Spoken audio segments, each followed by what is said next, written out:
புயலுக்கு பின்னரான நிவாரணம் மற்றும் மறுசீரமைப்பு முயற்சிகளை இலங்கை ஆரம்பித்துள்ள நிலையில் இந்த பொதியிலுள்ள பல்வேறு திட்டங்கள் தொடர்பில் இரு தரப்பினரும் கவனம் செலுத்தினர்.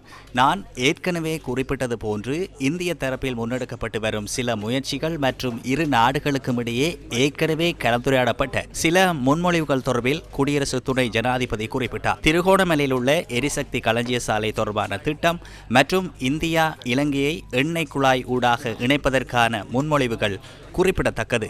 இலங்கையில் விளக்கமறியலில் இருந்த பல இந்திய மீனவர்கள் அண்மையில் விடுவிக்கப்பட்டதற்காக ஜனாதிபதிக்கும் இலங்கை அரசாங்கத்திற்கும் தனது பாராட்டுக்களை தெரிவிக்க குடியரசு துணை ஜனாதிபதி இந்த வாய்ப்பை பயன்படுத்திக் கொண்டார். கடந்த வாரங்களில் மொத்தம் 47 மீனவர்கள் விடுவிக்கப்பட்டுள்ளனர் என நான் நம்புகின்றேன். அவர்களில் சிலர் மிக அண்மையில் விடுவிக்கப்பட்டனர். அவர்கள் அடுத்த ஓரிரு நாட்களில் இந்தியாவுக்கு திரும்புவார்கள் என எதிர்பார்க்கப்படுகின்றது. இந்த விடயத்தில் தொடர்ந்து தகவல் தொடர்பிலும் இருக்க வேண்டியதன் அவசியத்தையும் துணை ஜனாதிபதி குறிப்பிட்டார். மீனவர் சார்ந்த பிரச்சனையை தீர்ப்பதற்கு இந்தியாவும் இலங்கையும் இணைந்து செயற்பட வேண்டிய அவசியம் தொடர்பிலும் இலங்கை ஜனாதிபதியும் கலந்துரையாடினர். இதனை குடியரசு துணை ஜனாதிபதி வரவேற்றார். மேலும் இரு நாடுகளின் சம்பந்தப்பட்ட அதிகாரிகளுக்கிடையே அடிக்கடி தொடர்பு இருக்க வேண்டியதன் அவசியத்தையும் இது தொடர்பான கூட்டு பணிக்குழு கூட்டப்படுவதையும் இரு தரப்பு மீனவர் சங்கங்களுக்கு இடையிலான ஈடுபாட்டையும் அவர் மீண்டும் வலியுறுத்தினார்.